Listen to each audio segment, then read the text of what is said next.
Golden दास बिहार के युवाओं के लिए क्रांति लाने का काम कर रहा है। गोल्डन दास बिहार के युवाओं की शान है। गोल्डन दास को फंसाया जा रहा है, परेशान किया जा रहा है, और गोल्डन दास तुम डरना मत, बिहार उनके साथ है, पूरे बिहार का युवा उनके साथ है।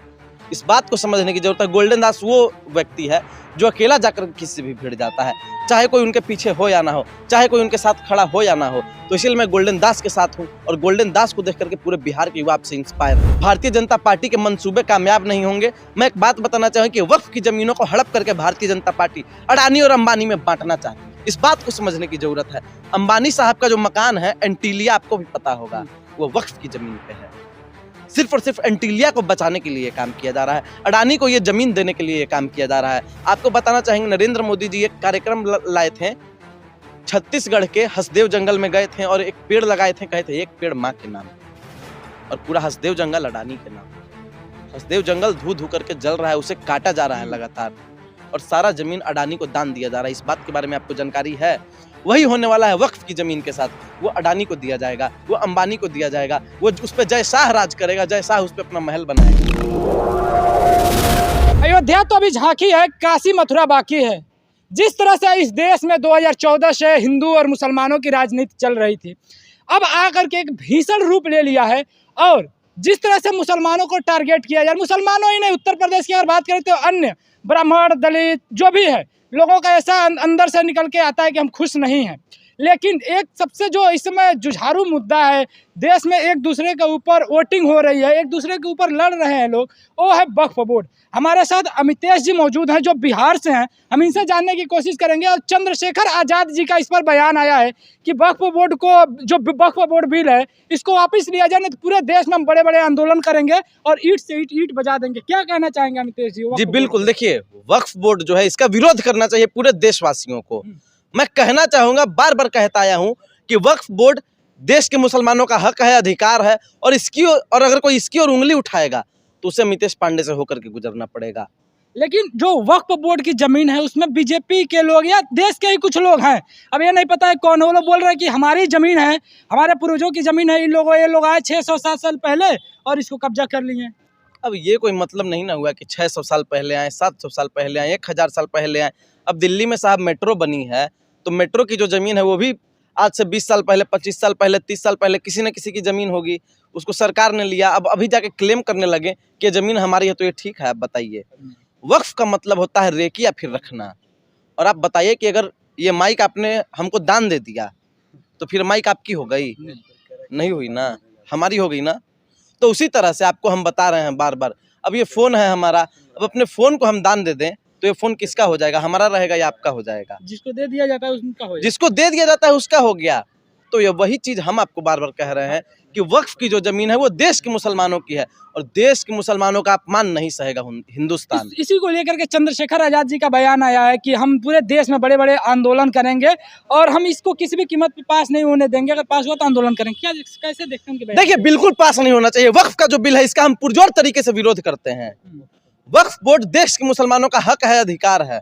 मैं आपको बार बार बोल रहा हूँ कि वक्फ की जमीन के तरफ अगर कोई भी अपना गलत नजर दिखाता है, गलत मंसूबा से उनके तरफ देखता है, तो उसे अमितेश पांडे से होकर के गुजरना होगा। आप भी एक ब्राह्मण है और बिल्कुल उसका विरोध करें, लेकिन कौन लोग हैं जो देश में एक तरह से एक मुद्दा बनाना चाहते हैं, इसको खत्म करना? वो भाजपा के लोग हैं, इसको मुद्दा बनाना चाहते हैं। वो नहीं चाहते कि हमारे देश का मुसलमान खुश रहे, सुरक्षित रहे।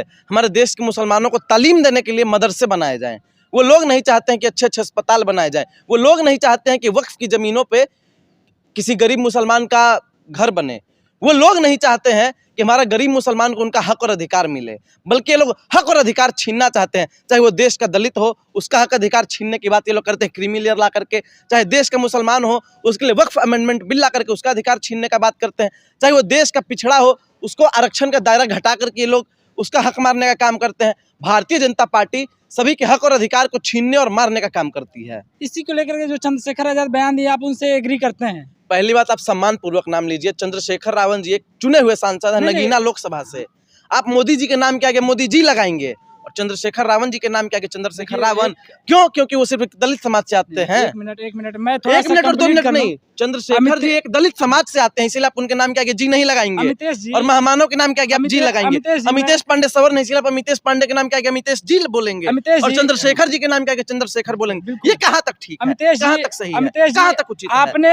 आपने अमितेश जी नहीं, ठीक है, अमितेश 2 मिनट अमितेश अभी आपने चंद्रशेखर आजाद का नाम गलत प्रोनाउंसिएट किया है। चंद्रशेखर आजाद का नाम, और आप जो ये कर रहे हैं, चंद्रशेखर आजाद सिर्फ चंद्रशेखर आजाद है, रावण नहीं है। इसके लिए आप माफी मांग सकते हैं। नहीं मांगे तो कमेंट बॉक्स में चंद्रशेखर रावण उनका नाम नहीं, नहीं, रावण बिल्कुल भी नहीं है। आप कहीं सर्च कर सकते हैं, शायद एक गलत चीज है, लेकिन ठीक है, इस बात को छोड़िए, नाम को जो भी है, मुद्दे पे आते हैं। जो उन्होंने जो आप जो है वो देखने वाले बताएंगे, हमें पता ही नहीं उनका नाम चंद्रशेखर है, चंद्रशेखर रावण है, लेकिन किनके लगाएगा? जीतन राम मांझी जी के नाम के आगे जी लगाएगा, जो भाजपा के साथ मिले हुए हैं और कहने की क्रीमी लेयर ठीक है। ऐसे ऐसे पत्रकारों से देश को खतरा है। वो चिराग पासवान जो इतना तक बद्धी बांधे रहता है, उसके बारे में ये लोग बढ़िया बढ़िया बात बोलेंगे। चिराग पासवान क्या बन पाएंगे बिहार के सीएम? 5 में से 5 सीटें जीत ली उन्होंने, मोदी के हनुमान। जो हमारा एक मिनट और 2 मिनट जो हमारा चैनल देखता है वो उसको पता है कि मैं चिराग पासवान, जीतन मांझी के लिए क्या। एक मिनट, आपका चैनल जो देखता है, मैं उन्हीं लोगों से मुद्दे पे बात करता हूं। जीतन मांझी जी बिहार के मुख्यमंत्री रह चुके हैं, बड़े नेता हैं बिहार के। वो भारतीय जनता पार्टी के साथ इस क्रीमी लेयर वाले कोटे के अंदर कोटा वाले मुद्दे पे साथ है। क्या ये सही है या गलत है? बताने का काम आप बताइए, सही है या गलत है? गलत है। जीतन मांझी को नहीं रहना चाहिए उनके साथ। मांझी जी ये गलत काम कर रहे हैं। हमारा जो मुद्दा है हमारे अनुसार जो चंद्रशेखर आजाद ने वक्फ बोर्ड बिल पे जो बयान दिया है, उसके साथ आप हैं, तो पूरा मतलब कि एक तरह से 2 भागों में बंटता हुआ नजर आ रहा है। कैसे देखते हैं उनके? क्या 2 भाग में बंटता हुआ? देश 2 भागों में बंटता हुआ नजर आ रहा है। एक पक्ष बिल्कुल साथ जा रहा है, जो बड़े बड़े आंदोलनों की। आप बात को नहीं समझ पा रहे हैं। चंद्रशेखर आजाद जी देश को जोड़ने का बात कर रहे हैं, देश को एक साथ एक सूत्र में पिरो करके काम करने का बात कर रहे हैं। वो कोई तोड़ने ओड़ने की बात नहीं करते। तोड़ने का अगर कोई बात करता है तो वो भारतीय जनता पार्टी तोड़ने की बात करती है। इस बात को समझने की जरूरत है।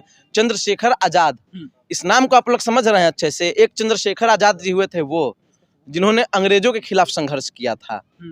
बिल्कुल अंग्रेजों के। और एक चंद्रशेखर आजाद जी ये हैं। तो आप समझिए, जिनके नाम में ही चंद्रशेखर लगा हो, उनके बारे में कुछ भी बोलना। आपको लगता है कि ये लोग अंग्रेज हैं जो सत्ता में बैठे, जिनके खिलाफ ये लड़ाई? अंग्रेज हैं या नहीं है, लेकिन संघरेज तो जरूर हैं। संघी हैं ये लोग, हाफ पैंट वाले लोग हैं, जिन्होंने अंग्रेजों की दलाली करी थी। संघरेज हैं। संघरेज के खिलाफ ये वाले चंद्रशेखर आजाद लड़ाई लड़ रहे हैं। बिल्कुल, ये वाले चंद्रशेखर आजाद लड़ाई लड़ रहे हैं। अंग्रेजों के खिलाफ वो चंद्रशेखर आजाद लड़े थे, और इन संघरेजों के खिलाफ ये चंद्रशेखर आजाद लड़ रहे हैं। गोरों से वो चंद्रशेखर आजाद लड़े थे, और चोरों से ये चंद्रशेखर आजाद लड़ रहे हैं। आज मोहम्मद जो पैगंबर साहब है, उनका जन्म दिवस भी है, इसको लेकर के कैसे देखते हैं? थोड़े वक्फ बोर्ड पे देखिए, मैं सबसे पहले अपने देश के तमाम अहले वतन को ईद मिलाद उन नबी की दिली मुबारकबाद देना चाहूंगा, और आप लोगों से कहूंगा कि आप लोग चिंता न करें। डरने की कोई जरूरत नहीं है, ज्यादा इस पर सोचने की कोई जरूरत नहीं है। वक्फ बोर्ड देश के मुसलमानों का अधिकार है, उनका हक है, और इसको हम लोग वापस लेकर के रहेंगे। भारतीय जनता पार्टी के मंसूबे कामयाब नहीं होंगे। मैं एक बात बताना चाहूँ कि वक्फ की जमीनों को हड़प करके भारतीय जनता पार्टी अडानी और अंबानी में बांटना चाहती है। इस बात को समझने की जरूरत है। अंबानी साहब का जो मकान है एंटीलिया, आपको भी पता होगा, वो वक्फ की जमीन पे है। सिर्फ और सिर्फ एंटीलिया को बचाने के लिए काम किया जा रहा है, अडानी को ये जमीन देने के लिए ये काम किया जा रहा है। आपको बताना चाहेंगे, नरेंद्र मोदी जी एक कार्यक्रम लाए थे, छत्तीसगढ़ के हसदेव जंगल में गए थे और एक पेड़ लगाए थे, कहे थे एक पेड़ माँ के नाम, और पूरा हसदेव जंगल अडानी के नाम। हसदेव जंगल धू धू करके जल रहा है, उसे काटा जा रहा है लगातार, और सारा जमीन अडानी को दान दिया जा रहा है। इस बात के बारे में आपको जानकारी है? वही होने वाला है वक्फ की जमीन के साथ। वो अडानी को दिया जाएगा, वो अंबानी को दिया जाएगा, वो उस पर जय शाह राज करेगा, जय शाह उस पर अपना महल बनाएगा। एक आप ब्राह्मण समाज से आते हैं, मेरा फिर बता दे रहा हूं मैं पहले कि मेरा कोई जात पात फैलाने का इरादा नहीं है, लेकिन एक सुधांशु त्रिवेदी है, बीजेपी के प्रवक्ता हैं, वो तो इसके फेवर में बात कर रहे हैं। आप भी उनके समाज से आते हैं। पार्टी कौन सी है उनकी? बीजेपी। मैं फिर वही बात कह रहा हूँ, अमितेश पांडे भाजपाइयों से कोई ताल्लुकात नहीं रखता है, चाहे वो हमारे समाज का हो, आपके समाज का हो, या किसी भी समाज का हो। देखिए, भारतीय जनता पार्टी की न कोई विचारधारा रही है कभी, न कोई वास्तविकता रही है उनकी, न उनकी सोचने समझने की कोई क्षमता रही है। इस बात को समझने की जरूरत है। अच्छा, ठीक है। लास्ट में एक क्वेश्चन है कि जो गोल्डन दास हैं बिहार की जेलों में अभी भी बंद है, सलाखों के पीछे हैं। गोल्डन दास बिहार के युवाओं के लिए क्रांति लाने का काम कर रहा है। गोल्डन दास बिहार के युवाओं की शान है। गोल्डन दास को फंसाया जा रहा है, परेशान किया जा रहा है, और गोल्डन दास तुम डरना मत। बिहार साथ है उनके। बिहार उनके साथ है, पूरे बिहार का युवा उनके साथ है। इस बात को समझने की जरूरत है। गोल्डन दास वो व्यक्ति है जो अकेला जाकर किसी से भी भिड़ जाता है, चाहे कोई उनके पीछे हो या ना हो, चाहे कोई उनके साथ खड़ा हो या ना हो। तो इसलिए मैं गोल्डन दास के साथ हूँ और गोल्डन दास को देख करके पूरे बिहार के युवा आपसे इंस्पायर है। उनकी रिहाई को लेकर के क्या सोचते हैं? क्या उनकी रिहाई हो पाएगी बिहार चुनाव से देखिए, पहले? गोल्डन दास जी को रिहा कर देना चाहिए। मैं बार बार कह रहा हूँ, गोल्डन दास बिहार का शेर है और गोल्डन दास असली सन ऑफ बिहार है, असली सन ऑफ बिहार। और गोल्डन दास को जल्दी से छोड़ देना चाहिए और ससम्मान पूर्वक उनका सम्मान भी करना चाहिए लोगों को। जैसे ही वो जेल से निकले, मैं कहूँगा कि उनका सम्मान हो। बहुत बहुत धन्यवाद। पूरी बातचीत पे आप अपनी प्रतिक्रिया में जरूर दीजिएगा। मिलेंगे किसी अगले वीडियो में, तब तक के लिए जय हिंद।